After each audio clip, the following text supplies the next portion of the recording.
But before we get started, I just wanted to start with a word of prayer, invocation. We weren't quite sure what those right words were on Wednesday.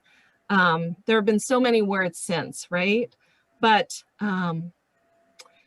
what popped out at me yesterday were the words of the chaplain of the House of Representatives, who was on the third day on the job when she was called to speak to House members under siege by the mob outside. And these were the words that came to her.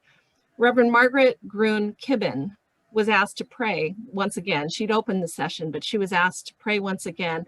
She said it was a matter of asking for God's covering and a hedge of protection around us, she said, remembering the House recorder was diligently documenting her words as she prayed. And in that chaos, the Spirit, she prayed, would descend in the room to offer us peace and order, that we would look to care for each other, even as we are under stress. I think that characterizes what we've been hearing from the House members who were caring for each other. Later, when they were in the hidden location, she began by reading from Psalm 46, the same passage she had included in her scheduled prayer before the House that morning. God is our refuge and strength, a very present help in trouble. Therefore, we will not fear, though the earth should change, though the mountains shake in the heart of the sea. So thank you for being here today. Thank you for recognizing that we move forward our faith beliefs for justice, for peace, for equity, by working together as advocates and as advocates, I will say. Okay, so with that, I'm going to introduce Paul Benz, co-director, and let him tell you about the legislative session. Great, thanks, Elise. It's really great to see all the faces out there. Looks like my number count says 79. Terrific on a Sunday afternoon. And again, thanks for taking time to be on this state legislative Zoom gathering sponsored by FAN. So I'm going to take 10 minutes or so to do a bit of a session preview, overview, lay of the land type of thing, and then we'll open it up for Q&A.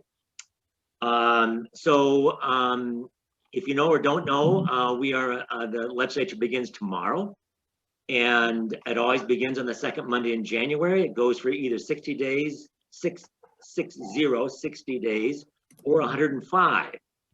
Short session and a long session, and we are going for the 105 days, all the way to the last day, sine die, being April 25th. I'm gonna, it will be the other historic, there are several historic, I always hate that word because it's like, okay, you know, this is so redundant, but it is a truly historic session in that first ever, and we hope last ever virtual session. I mean that the campus, the Capitol campus as it's known, is closed to the public. That's including what we oftentimes call the third house, those darn lobbyists.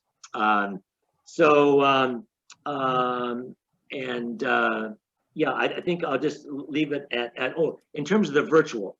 So Tara's going to go over some of that, what that looks like in terms of committee hearings and what that means like in terms of accessing those hearings, testifying, signing in on bills, whatever you might want to do, especially viewing it, which TVW is going to be busier than ever. They will be the network, so to speak, that will be televising all of this, all the committee hearings. So we are glad for TVW, especially this coming session. The other part of the virtual thing is that the normal amount of bills that would normally be introduced and get through the Democratic legislative process, which is quite complicated, and to the governor's desk, you could narrow that down by at least a third, maybe more. The point is that less bills will be introduced, less bills will go through the legislative process, less bills will be signed into law. but still very, very important for your voice more than ever to be raised in terms of the critical issues that are before us, and each of us know there are many. So I'd like to spend the next few minutes going through two things. One is maybe just a little bit more lay of the land. Then I want to get into the budget very quickly, and then some things that may not be covered in our breakout rooms in terms of our the FAN legislative agenda. So the other layout that I want to describe is, of course, we have 147 state legislators, 98 in the House, 49 in the state Senate. The numbers in terms of party, we have the four corners, right? House and Democrat and Republican in the House, Democrat and Republican in the Senate. So four corners, four caucuses. The numbers in the House is 58-40, 58 Democrats, 40 Republicans. In the state Senate, it's 28-21, the same as before, 28 Democrats and 21 Republicans. So a couple of highlights in terms of, before I turn to the budget, is in terms of the legislature, is two other historic things. Never before in the Washington State Legislature have we had the amount of members of color, as they're called, particularly in the African-American caucus. They have their own separate caucus. There are now 9 African-Americans that serve our Washington State Legislature. Never before has we ever seen that kind of numbers. Also, Washington, we should all be very proud that Washington is the first state in the country to elect a formerly incarcerated person to public office, namely to the state legislature, and namely in the person of Tara Simmons from the 23rd legislative district, which is Bremerton-Kitsap County. So those are some of the top line overviews. Now let's get into the budget and a little bit dig into the legislative agenda for FAN. So first of all, the budget, the primary constitutional responsibility this session, the long session, is to adopt the biennial budget, which begins on July 1st. So even though we may not have had a lot of good law and order, so to speak, sorry to put it like that, but there is the constitutional mandate that the legislature, when they gather in this year to do the 21-23 biennial budget. They may do some tweaking yet to the existing budget that we're in, the 1921 biennial budget called the supplemental piece, but the primary focus is on the biennial budget. In terms of that, a few months ago, we were $9 billion in the hole, $9 billion. Obviously because of COVID, because of good variety of reasons I won't go into, we have narrowed that down, sized it down to about $3 billion, give or take a few million. And most of that will be covered in terms of how does that get covered in terms of deficit by our rainy day fund, also known formally as the Budget Stabilization Act. There is about $3 billion in that, $2 to $3 billion. So it is suspected that the leadership, the budget leadership, the fiscal committees, House Appropriations and Senate Ways and Means will utilize most, if not all of that money, because there is a funding formula by which money flows into that fund every year. So the tendency to do taxation, as we all know, is not a proclivity of elected officials. It is anything but that. But more than ever, and this will be my 21st session, I have seen more revenue packages. Always a lot of revenue packages proposed, but I've seen, obviously, especially in the Democratic leadership in both chambers, a willingness to adopt some form of new revenue. It's looking like capital gains will probably have the, quote, longest legs, the most viability, but that's to be seen. So I think that's pretty much what I want to say about the budget, because I do want to have enough time before we get to 2:25 on the clock for some Q&A. In terms of the legislative agenda, and Tara, if you would be so kind to get that on the screen so we could all see that. Thank you so much, appreciate that. FAN only has 6 policy sections, a little bit of tongue in cheek there. And I'm just going to go through each one very, very quickly about what might not be covered. So in the one that we're looking at, section 1, I just want to highlight quickly the third line there, support the Washington Anti-Poverty Advocates Group. So almost each line identifies one of FAN's really important policy and grassroots partners in this work of social change in our state. And the focus of that group is going to be on what you see there, the TANF program, the anti-poverty program known as TANF, Temporary Aid to Needy Families, the HEN program, the Housing and Essential Needs, and the ABD, the Aged, Blind, and Disabled community, some of the most poorest and most vulnerable in our state. So obviously we want no cuts, because there will be a call for government cuts to take place. We want no cuts. We actually want further investments in those programs.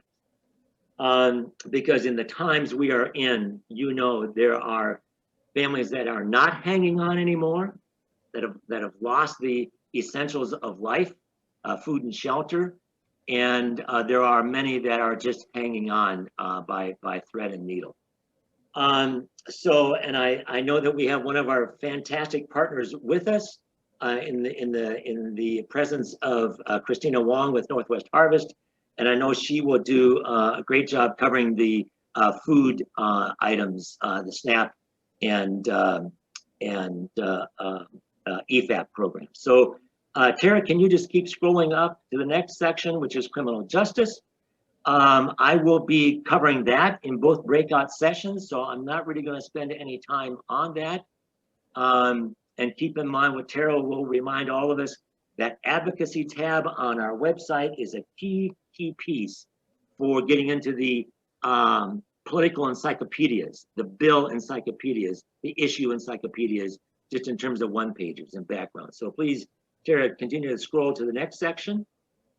So our unsheltered neighbors, this section covers that. I just want to emphasize the fifth line there, the housing justice bill, which is about our neighbors who are coming out of the prison system and seeking shelter, seeking homes. And this bill would prohibit discrimination by landlords to those who are coming out of prison. And that bill is like climbing Mount Rainier in the wintertime. And it will be very difficult right now. We are in the bill process of trying to find new primes, and we hope to get a hearing this session. So Tara, just continue scrolling. That's a great environmental section that we have, and we have one of our wonderful, I believe, environmental partners with us from Earth Ministry in the presence of Jessica Zimmerly. So we thank Jessica for covering that in the breakout rooms. And keep scrolling up, Tara, thank you. So this is the small section of immigration issues, civil and human rights. And I want to put particular emphasis, just scroll just a little bit more, Tara, at least in terms of my screen. There you go, thank you. The very last one here, I want to highlight two. One is pass the insurance credit scoring prohibition bill. I think we all have heard of the issue of redlining, and I know we all know about the issue of systemic racism. Banning credit scoring in the insurance industry is not unlike banning redlining in the banking industry. It's about getting at systemic racism. You and I know that is one of the hardest things to do in society, much less in the legislative political process. That's what we want to do in terms of auto insurance and in terms of housing. That bill will be heard this week. And you see the bill there, Senate Bill 5010. The other one I want to, as we draw to a close on this and get ready just for a little bit of Q&A, is the Juneteenth paid holiday. Didn't hear, I knew about the bill, but I really didn't know, didn't come into my eyes, my focus until late on Friday. And where we had a great conversation between the Black clergy and the Black Members Caucus. And so this would make Juneteenth, in terms of Black Lives Matter, you don't get a much greater emphasis than these two bills, credit scoring prohibition and and the Juneteenth paid holiday. You can establish, the legislature can set a date aside as a holiday, but not unpaid. So this is really significant. It will be heard on Wednesday morning at 8 a.m. in House State Government. It's House Bill 1016. And then last but not least is our important healthcare and mental health programs. And I believe one of our good fan members, Ronnie Shore from Temple Beth Am, will be sharing in the breakout rooms. And he served on the Universal Healthcare Work Group. So thank you, Ronnie, for covering that for us this afternoon. So at this point, I'm going to push pause a little bit and just see if we have any Q&A. Hey, Paul, this is Jeff Berner. Hey, Jeff. Hey, there's a couple of bills that are coming out that haven't gotten on your list yet because I think they just got dropped. Yeah. Especially with regards to climate. Are you thinking about potentially looking at the governor's cap bill on climate and maybe also Ramel's bill on electrification in homes? Those are two bills that would be that would really kind of move the climate agenda forward. Yeah, I encourage each and every one of you to do that. My plate's just a little full. You saw the list that we just went through. I'm responsible for that list and will continue to be responsible for other bills that come up. But thank you for that, Jeff. And if you can send me an email about those bills, that would really help. Okay, I'll follow up on that, Hal. Yeah, thank you. You bet.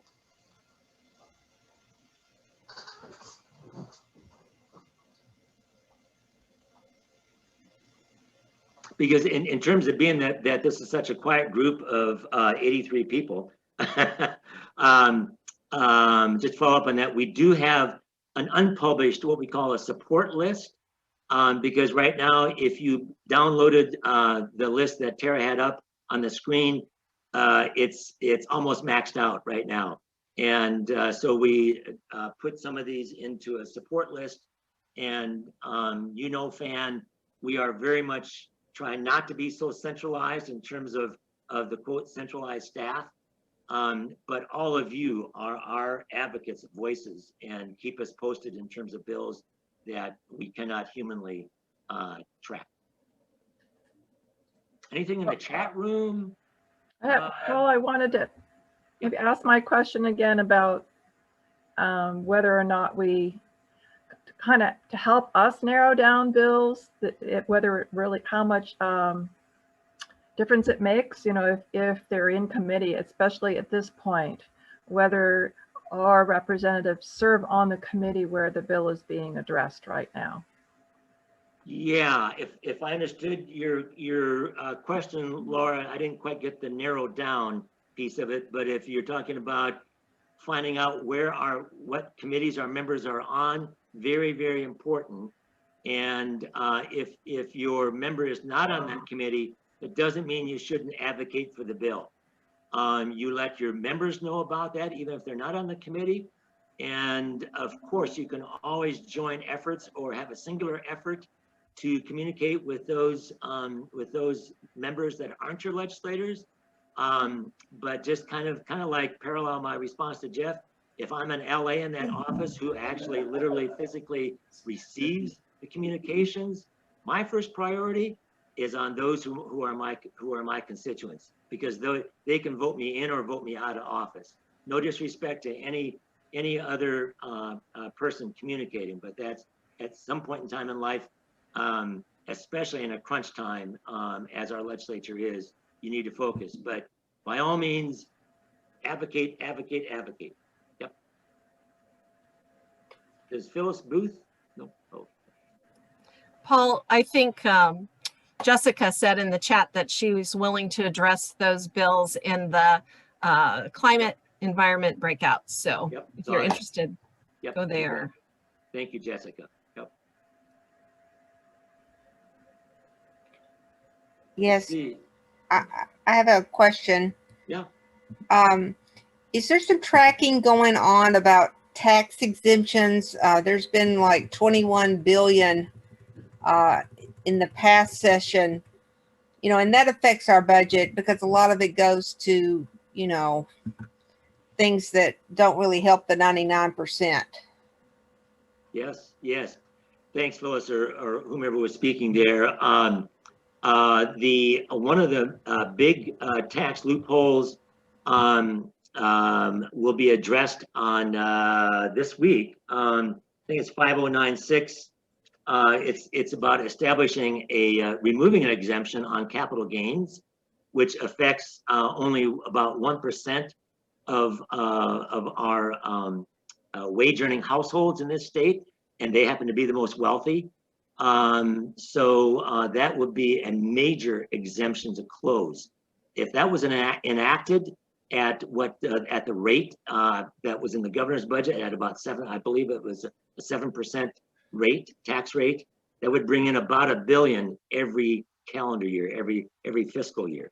So that would be a major exemption. Exemptions, as you can imagine, if passing a fee increase is almost impossible in Olympia, as in anywhere in our country, removing a tax exemption is almost as difficult.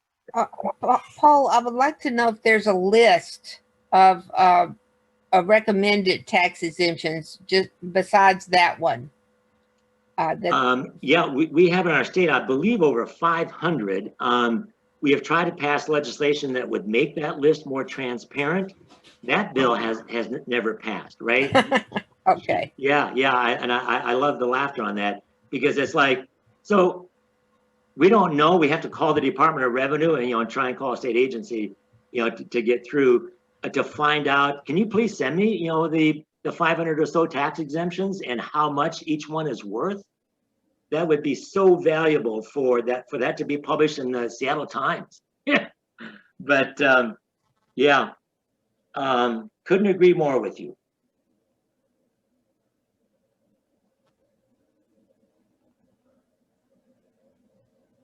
Well, it's 2:25, and we probably are ready for getting into the transition to move to the breakout booths, but I'll take any other question or comment. Actually, why don't we move to Tara, who will do an intro to the advocacy tools we have available, and then we'll do breakouts. All right, I'm going to share my screen again. So y'all have seen the legislative agenda. As Paul mentioned, most of these important tabs are under our advocacy tab on our website, fanwa.org. So the legislative agenda also has a PDF that you can always download, and this will be our latest here. The next thing you should be looking at is our issue fact sheet. So the leg agenda just has our line items that we're supporting, but the fact sheets actually will go into what each bill means as much as we have the information for it. And it also has a link to what organizations are working on that with us. So you can look at each of those categories and find out. Some of them are bigger than others as we're collecting that still. Our bill tracker is really important. That's my favorite thing to work on during this year. So each of our bills, this is what last year's looked like, but they will be plugged into this form by our issue topic. And then you'll be able to click on each of the bills to be able to look at them on the legislative website. It has our sponsor, more about the bill, and then where the bill is currently. So you can see what committee it's in, if it has been signed into law, or if there's a hearing coming up, so you know when to look for that. So this is a really cool website to look at if you want to know about any of our bills that we follow. And then we have our Interfaith Advocacy Day is actually under our events tab, but that is our big lobby day that most people here might have heard of before. We have 3 different advocacy days that we do. Our Olympia one, one in Central Washington and one in Eastern Washington. We will have the links for these up probably next week. The Eastern Washington does have its link open currently. And so we'll be doing this virtually this year, and we'll still be planning to have meetings scheduled to meet with your elected officials, determining currently if that's all going to happen on the same day or if we'll space it out a little bit so we can try to get everyone in there. But just look back on this page when you're ready for that link. Our Advocacy Toolkit is also under the Advocacy tab. This will tell you a little bit more about Advocacy 101. Some of it is more relevant to meeting in person, but each of these tabs is clickable, so you can learn a little bit more on each of those, as well as specific issue topics that are not covered in our issue fact sheets. And so I'm just going to go to a couple of those tabs. So Learn the Basics is kind of more about the legislative session in general, how a bill becomes a law, how to find your district. So these are kind of your really basic Advocacy 101 if you want to catch up that way. And it also includes actually a lot of the links I'm sharing today. So you can check back here for that. And then the second tab, contacting your legislators. Some of this is about in-person work, but it is helpful for reading, like, how do I do an email? How do I do, I'll show you a fan petition later. Should I send in a letter in person? Should I call? And so you can go to this page to look at how to talk with your legislator. Every time I go in here, you're sharing your screen gets in the way of my tab. Okay, TBW, like Paul mentioned, is where we're going to be watching all of the legislative hearings. That was true before this year as well. And so you can go over to where it says schedule, and it'll show you each day which committees are in session. And so you can watch and see how bills are being moved through. Okay, leg.wa.gov is the other big website you should know about. You can find basically anything here that's going on in the legislative session. This is just the homepage, and I'll go through some of the tabs. It looks like they also post the current day, and maybe you can change that. Yeah, so you can pick the day and look at the committee hearings that are listed for each day. So then you can correspond with TBW to watch those. Okay. It doesn't let me access my tabs when I'm sharing my screen. Come on, get out the way. Okay, next we have committee schedules and agendas. That's another way. I mean, I just showed you on the homepage, but there's an actual tab where you can look at by bill or by day, by committee. You can search for what is upcoming. And then the Find Your District button. If you don't know your legislative district currently, you can plug in your address. It'll show your legislative and congressional district with your legislators listed kind of in a little tab right here. So that will help you get started if you don't know your district. The bill tab over here is where we get our information for our bill tracker, but you can plug in any bill number that you're looking for and it'll show you that bill. And I'll show you an example of what that looks like. This is from last year, but it'll show you who the sponsors are, if there's a companion bill for it, where it is in the session currently. So this bill has gone all the way through from last year, but it'll show you which committee it's in currently, and you can correspond with what committees your elected officials are in. I wanted to show you what that looked like, but currently this Senator and House page is not working because they're updating it with our new people. So you should be able to go to Senator and House and it will show you their name, contact information, a picture of them, and what committees they're in. So if you do want to do that hyper focus on what bills I should talk to my elected officials about, you can look at where the bill you're interested in currently in committee, and then see what committee your legislators are in and talk to them about those bills. But as Paul said, you can talk to them about any of them, but if you want to go specific, that's how you would do that. And then this tab has like kind of any way that you can testify this year while it's virtual. So here's how you can do a remote testimony. You can do a written one, you can comment on a bill. And also when you go to that bill tab, there will be a button that says, kind of like in this area, comment on this bill. So you can put it in that way, or you can do it through the committee hearings testimony tab. So if you want to do it verbally, if you want to write to your legislators, or if you want to comment on a bill, that is all kind of in this page. Finally, I wanted to show you one of FAN's petitions, because we send these out weekly with our e-news. And so Paul tries to let us know what are like 1 or 2 bills that are upcoming that we're really pushing each week. And so in our e-news, it'll have a link to one of these bills, and then you can plug in your information and add a little bit of what you feel about the bill so that they know something more personal to you. And then it'll send your legislators this based on your legislative district. And so that's where it's really important to know what your district is, so it gets correct to your correct senator or representatives. So these will be out weekly. So look for these in our e-news. And that is all I have to say about that. And there'll be more in the Advocacy 101 training if you have questions. Awesome. Thank you, Tara. There's so much information. We know that went by really quickly, But don't worry, we're going to be recapping a lot of this in e-news this week and the following weeks. So you'll always hopefully know where to go. But that's just kind of an overview, and really just to show you what kinds of information is just at your fingertips to get really engaged in this remote session. So thanks so much, Tara, and it's really great work that she does in updating our bill tracker every week, a couple times a week, and more on that soon. People can ask any final questions.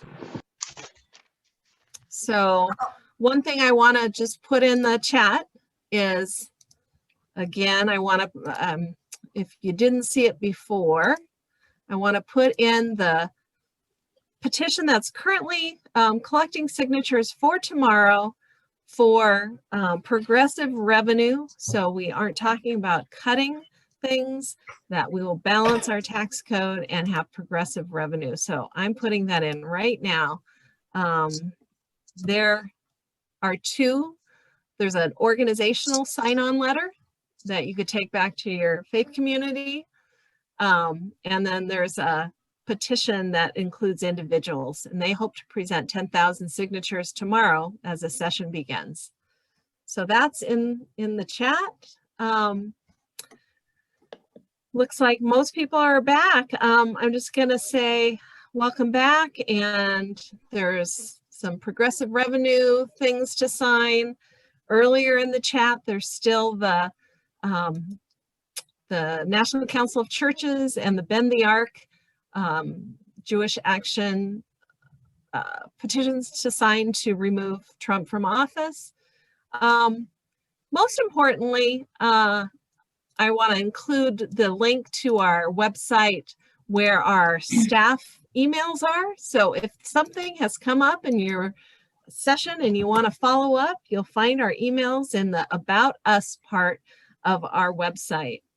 And then most importantly, to finish, is to say, you know, this is just the beginning. So much is going to happen in the next week and as the weeks unfold, but we are getting ready for 3 advocacy days. The first one will be in Spokane on January 30th. And the link is up on our Advocacy Days site to register for that. So Spokane on Saturday, January 30th. And then our Interfaith Advocacy Day focused on Olympia, but it will be remote, is on February 11th. So we're just planning that, and we'll get you more information about that, but and have a sign up, and we will be getting appointments, and we'll be doing it all remotely. So look for that. And then in Central Washington, we'll be having an Advocacy Days on February 20th. So please make a note of all those dates and register for the one you'd like. Most of all, just wanted to say thank you, I think, at this point. Thank you for spending the time. And if you have further questions that came up during your session, we can take 10 minutes. We'll go till about 3:40. Paul's here to answer questions, or any other of our staff. We're just so grateful to have our new regional organizers in Central Washington and Spokane, Zara and Lauren, with us today. And Tara's happy to take any questions about advocacy tools. At this point, I just invite you to unmute and speak up. I have a question for Tara. On the bill tracker, it'll say the governor signed, or Seattle Vocational Institute. So what is that under the bill status? What does that mean? So that will show you, right now, that was last year. So most of them say it either didn't pass or the governor signed, but it'll show you as we go. Bill is in the Healthcare and Human Services Committee. Bill has a hearing on this date. And so it'll show you kind of where the bill is moving forward if you want to see the current status of it. So it doesn't reflect that currently, but once we start getting those bill numbers up there, that'll show you essentially exactly what it says on the legislative website, but we're just pulling it into our website. Gotcha. Okay, thank you. Mm-hmm. So a question for Paul. Hello. Yes, ahead. Alice. Yeah. Yeah, What's your question? So Paul, Yeah. what kind of duress are lobbyists going under, given that everything is virtual and so there's no attendance at hearings or, I mean, that it seems like, and I mean, you're familiar with my senator in the 36 that doesn't care to meet with anybody anyway, except, Don't get me going, but yeah. Mhm. So how much more difficult is it now to get your word in? Yeah. So two things on that, I think. One is, yes, it's going to be, sorry for the glare, maybe it's just me that's seeing it, but I would say that given the search, so the two things are digital divide. I think we all know what I mean by digital divide and who that impacts the greatest. And the other one is somewhat of a compliment to the system meaning all the technical people at the legislature, as well as the leadership in the four corners, Rs and Ds, to put together to say we're still under COVID-19. I mean, I don't need to repeat what you're all hearing in the news. I'm assuming, that the death count is anyway. You all know what I mean. So because of that, no, we are not meeting in person. Not even meeting in person and requiring masks. No, nobody goes down. I'm saying that there will be some staff there. There will be some legislators there, but everything's remote. They have done I think their due diligence to try and make it as transparent in terms of how to access it. And I know it's very, very different.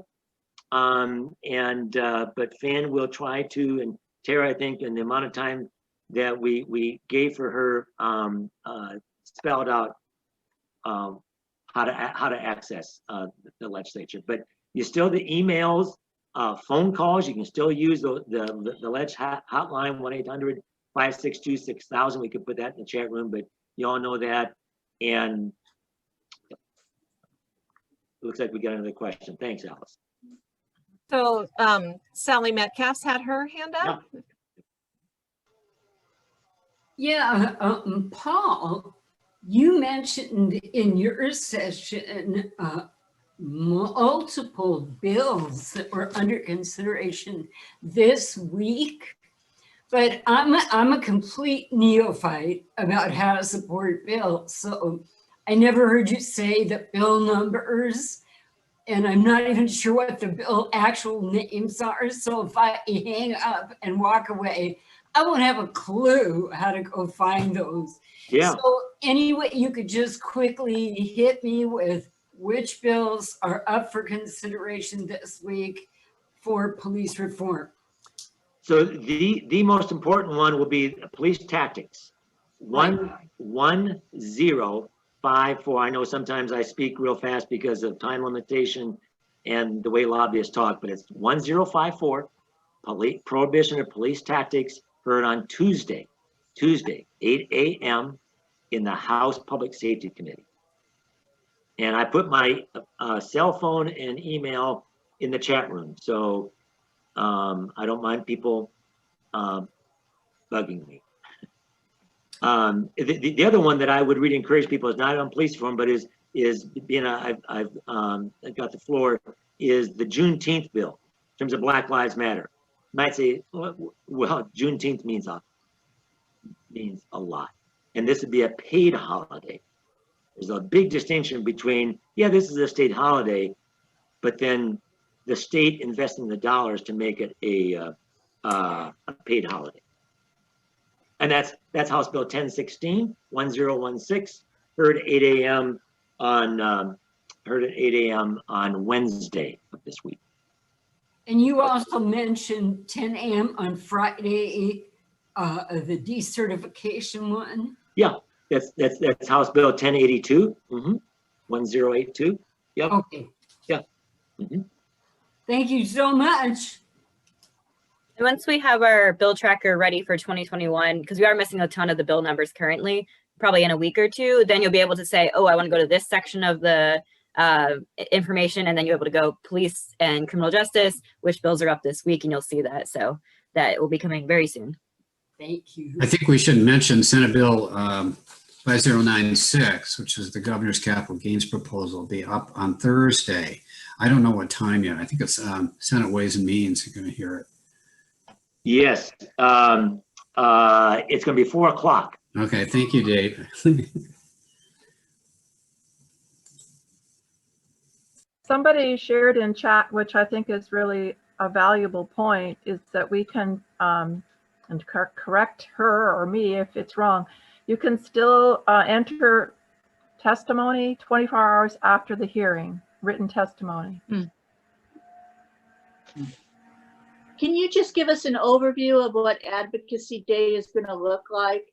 Are we going to have breakout sessions with our legislative districts? We're going to have scheduled meetings with our legislators. Is it going to be the same format as last year's? Or is it just going to be, and just all virtual, or is it going to be totally different?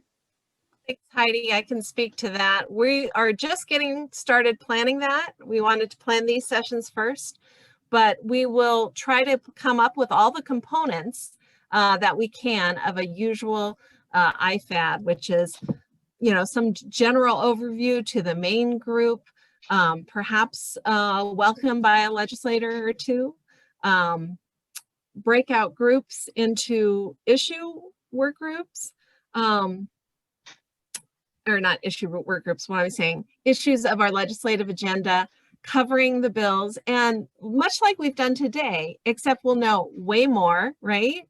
And we'll have some of the lobbyists who are working on those bills present that, much like we've done in the past. Also, probably quickly, like we did today, so that you have the top 3 talking points that you need to know going into your meetings with your legislators. Question remains whether we'll break down into legislative meetings. We'll have to figure out technologically how we do that. And then we'll set up virtual meetings with your legislators. Whether that happens within those hours of our time together, it may not. So we may have to set up a meeting. You know, our advocacy days on Thursday. We may have to set a meeting up on Friday for you, or one the following week. We haven't talked through all the details, but we'll try to find the components. I know many of you really appreciate the session in the afternoon, which is after you finish your lobbying appointments, coming and hearing from more legislators, and also giving us feedback on the day and feedback on what you heard. We'll try to figure out how to do all of, or pieces of all of those things without keeping you on Zoom for 7 hours. So, you know what? We did it with the annual dinner. I think we'll be able to do it this way, but be patient with us as we figure it out. Everybody's figuring it out, right? Thank you. And you don't have to do lunch. And no lunch. The lettuce, the bread won't be soggy on the sandwiches. In the economic justice breakout groups, I referred to a document that I put up in the chat, and I'll try to put it up again before we, and this is from the governor's budget message from into the 2017 legislature, actually, but there is some data in there that's really crucial about the state's ability to take on more taxation. We have plenty of ability, and I will put that back. Well, that didn't work. I'll try to put it up one more time before you, and you can copy it out. I have a question for Paul. Paul, the concern has been expressed about the safety of our legislators and the Capitol in Olympia opening tomorrow. Could you address that, please? Oh yeah, don't get me going on that. Well, especially in terms of the other DC. But put a period on that one and talk about your question, Susan. Thank you for that. I am so glad, given what happened, the disaster is a poor word for it. But anyway, what also happened at our governor's mansion should have never have happened if people were prepared. And if people are really, I don't know, because there's the racial component of this is so huge. Bottom line is, we've all heard over the weekend that the governor is not going to let happen what happened for people to get through the wrought iron gate, metal gate at the beginning of his driveway, at the governor's mansion driveway, all the way up to his front door. So there will be a National Guard along with the Washington State Patrol establishing a perimeter, which should have happened, you know where. But anyway, that's what will happen. And there is not just little bike barricades, which was, anyway, there are fencing, has been around the perimeter of the Capitol campus, because obviously any physical geographic area that large, it's hard to encompass every square foot. But that, I think, is their intention, and it, pardon the expression, it damn well should be. So,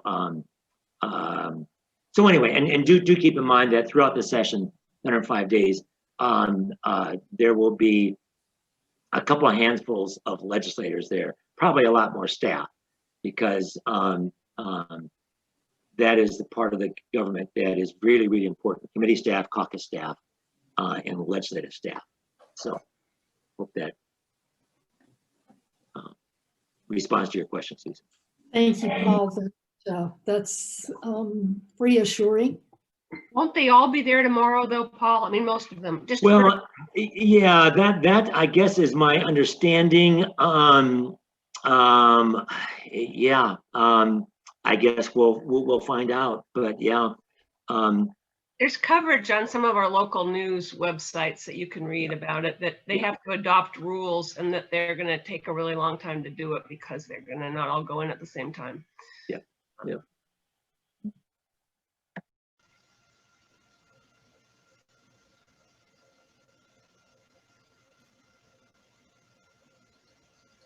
One more question, and then we'll say good night. Thank you.